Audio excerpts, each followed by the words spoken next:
She did not love you. She only needed you to believe she did. Let that sentence land like a blade and do not look away. The story you told yourself about devotion, kindness, and being the better man was a warm blanket over a wound that kept bleeding. Now strip the blanket and look at the cut. The sooner you face it, the sooner you stop acting from illusion. You poured yourself out, and she drank until the taste went flat. You offered certainty, and she grew numb. You mistook approval for attraction, ritual for romance, peace for pulse. She did not betray you. She simply obeyed something older than both of you. Pain is the only teacher that refuses to flatter you. It arrives without ceremony, speaks without euphemism, and grades without curve. If you let it, pain will make you exact with yourself, precise about what drew her in and what pushed her away. It tells you that the version of you she met at the beginning, defined by forward motion, boundaries, and quiet risk, was slowly replaced by the version she could predict with depressing accuracy. When you grow comfortable, the heart grows complacent. When you become fully known, desire becomes fully optional, as Marcus Aurelius warned in Meditations. Complacency is a form of decay, and decay never inspires reverence. Look clearly at the man in the mirror, the gentleman who anticipates needs, answers messages in seconds, never disagrees, never risks friction, and confesses feelings before they ripen. He is good. He is safe. He is also invisible. In the private grammar of desire, predictable reads like lifeless. She cannot feel awe toward what she entirely understands. She cannot long for what she already possesses without effort. Now contrast him with the figure she cannot ignore. The man whose center of gravity is not her, whose purpose is not negotiable, whose warmth is real but not constant, whose attention is precious because it is earned. One is a completed book, the other is a story in motion. One offers conclusions, the other radiates possibility. Beneath her stated preferences runs a program old as hunger. Across millennia, the women who survived did not pair with the man who would die beautifully for love, but with the man who could keep himself and those in his care alive. Poet or warrior, dreamer or hunter, martyr or protector, instinct selects the one who can face the world and prevail. That current has never fully vanished. It has only learned new disguises. She may say she wants complete transparency, constant softness, and endless availability. The body measures something else. Edge, depth, containment, and the strength to refuse. Schopenhauer called love a trick of the species. And whether or not you accept his cynicism, the pattern stands. Attraction rewards power under control, not power surrendered for comfort. You have seen this with your own eyes. Notice how her pupils widen and her posture changes when she mentions the ex who mishandled her heart. Listen to the unexpected brightness in her voice when she talks about the arrogant boss everyone resents. You think those are symptoms of unresolved trauma. Often, they are signals of unresolved desire. The ex was unreliable, yes, but he generated tension, and tension fuels attention. The boss is abrasive, yes, but he occupies space with unapologetic certainty. And certainty, when restrained rather than reckless, reads as strength. She does not celebrate cruelty. She responds to contained power. The nervous system learns in contrasts. Monotony sedates. Contrast awakens. In a world of endless comfort and constant affirmation, the rare encounter with boundary and unpredictability registers as life. Here is where you turn if you would stop repeating the same break. The figure she cannot escape is not a brute and not a boy. He does not harm. He does not plead. He is not loud. He is not passive. He is untamable in the sense that his first allegiance is to his purpose, not to approval. He is unreadable, not because he plays games, but because he lives from principles deeper than momentary mood. He is alive with mystery because he holds some part of himself in reserve. Potential energy that could explode into action, yet stays disciplined until it matters. Aristotle's distinction between potential and act explains the pool. When a man is pure act, all cards are on the table and the game is over. When a man preserves potential, tension remains. and tension is the oxygen of attraction. This is the monster she cannot admit she wants. Not abusive, but formidable. Not cold, but selective. Not reckless, but capable. He refuses to be caged because he is already claimed. By his mission, by his standards, by the higher demands he answers to. And because she cannot own that, she cannot stop wanting to be chosen by it. You think desire lives in words, but words deceive. She will tell you she values tenderness, patience, equality. She may even believe it in moments of calm, but her body does not negotiate. It reacts. It does not glow when you flood her with constant affirmation. It awakens when you leave space, when you withhold just enough to create tension. Schopenhauer was right when he wrote that love is a deception of the species to keep itself alive. But he stopped short of naming the battlefield. Love is not only deception, it is a contest. And in this contest, the man who becomes predictable loses. Attraction does not reward the man who kneels. It rewards the man who stands. Even if standing costs him everything. Look again at history. Napoleon bent half the world to his will, yet could not bend Josephine. From distant campaigns, he wrote her desperate letters, begging for the affection she casually gave to others in Paris. An emperor became a supplicant because he needed her more than she needed him. You may not wear a crown, but perhaps you have worn his humiliation, waiting by a silent phone, pleading with your eyes across a table, lowering your standards to win back what was already gone. The more you needed her, the less she desired you. Weakness does not always drive a woman away immediately, but it always corrodes the foundation of her respect. Think in terms of value. Scarcity raises it. Abundance destroys it. You lived this lesson as a child. The toy you could not have was the one you obsessed over, dreamt of, and promised yourself 1,000 times. But once you held it, once it was yours without effort, within weeks it lay forgotten in a corner. Desire always wants the thing just out of reach. You have become the toy always available, always accessible, always there. The monster is the toy behind glass, visible, close, yet never fully possessed. That distance, that mystery, makes every touch electric. Economics explains what your heart resisted. Unlimited supply devalues everything, even love. The monster she craves is defined by 3 traits. First, he has a purpose beyond her. His life does not orbit her. She's a planet in his sky, not the sun. He has a mission he will pursue with or without her. And that indifference to her approval is not cruelty. It is gravity. A man consumed by conquest, by art, by the hunger to build, radiates energy that no woman can ignore. Second, he can say no. He refuses requests without apology, declines distractions without guilt. Every no he speaks reminds her that his will is intact and that his boundaries cannot be bent. Paradoxically, those refusals ignite respect and sharpen desire. Third, he holds emotional mystery. He does not spill every thought the moment it forms. He can love deeply without flooding every silence with confession. His pauses and his silences create space she aches to fill. It is not manipulation, it is economy, the recognition that what is rare is precious. Aristotle distinguished between potential and act. You, desperate to please, live as pure act, everything expressed, every emotion confessed, every secret surrendered. You leave no mystery, no untapped energy, no reason for her to wonder. But the monster is potential contained.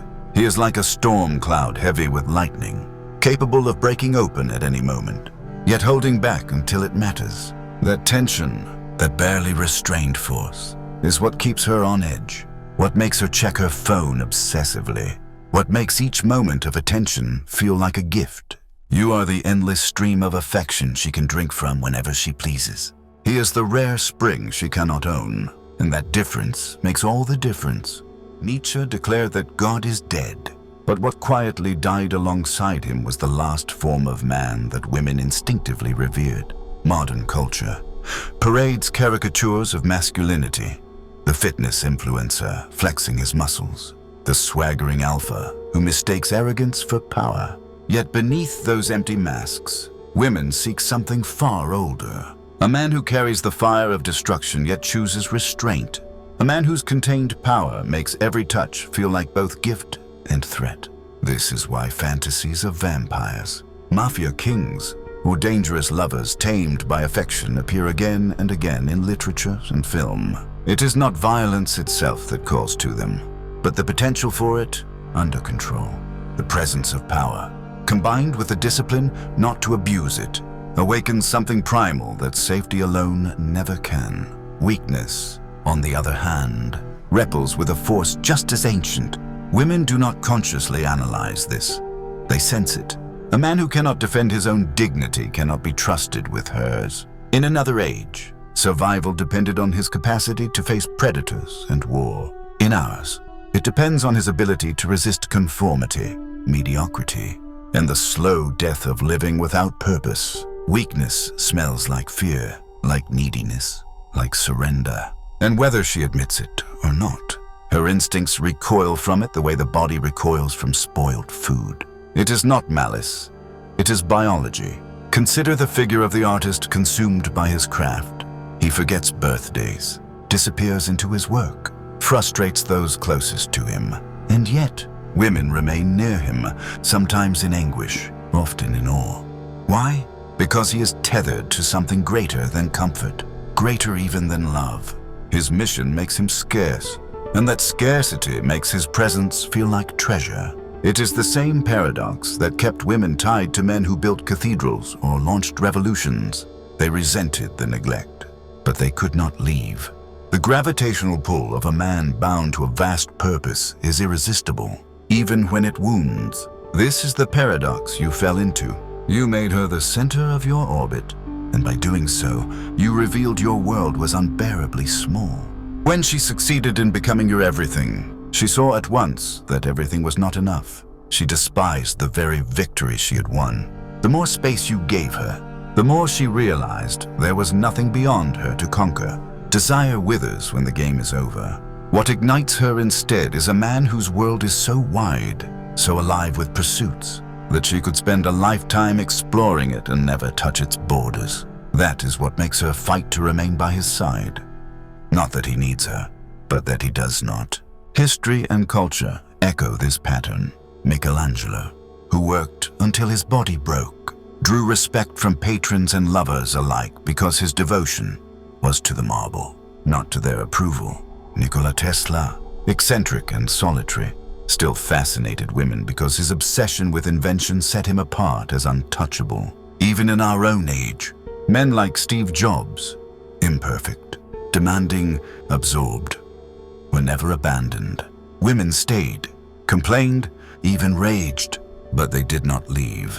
They understood, consciously or not, that standing near a man with a mission greater than himself is a privilege, even when it stings. Yet culture keeps whispering lies, that she wants equality, that she wants your constant vulnerability, that she wants you as her best friend. In truth, she has friends.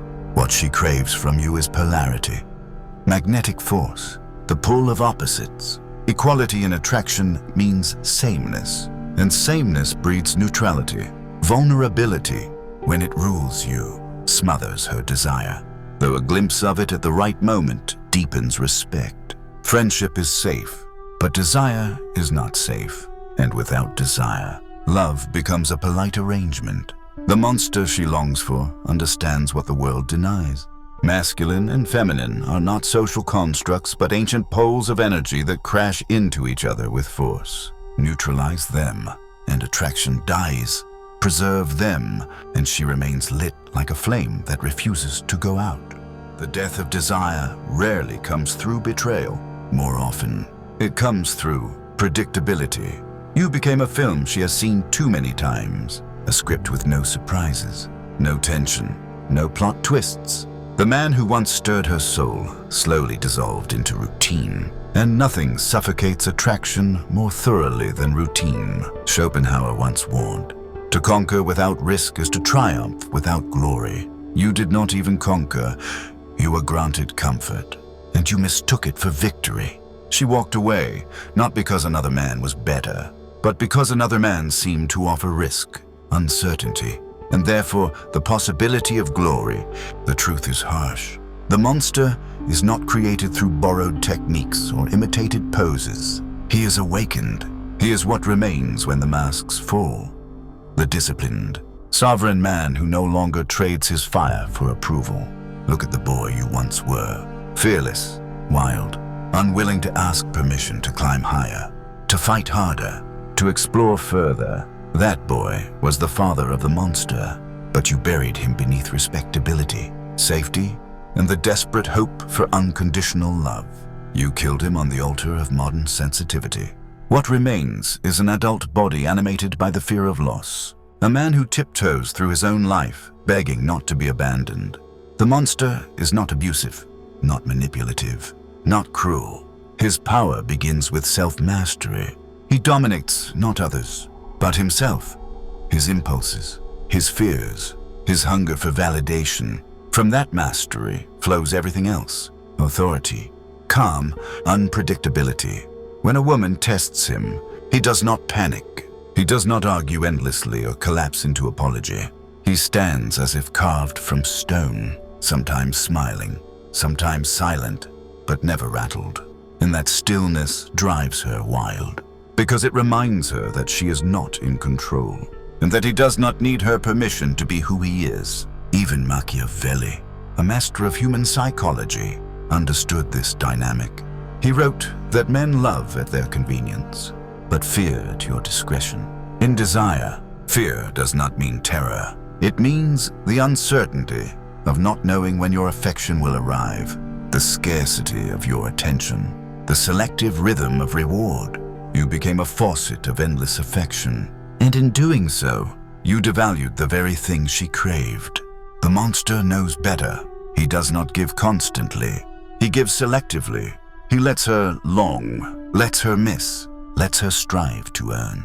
And in that cycles of scarcity and fulfillment, her desire stays alive. This is not manipulation. It is mastery of reality. You did not design the terrain. You simply walked it blind.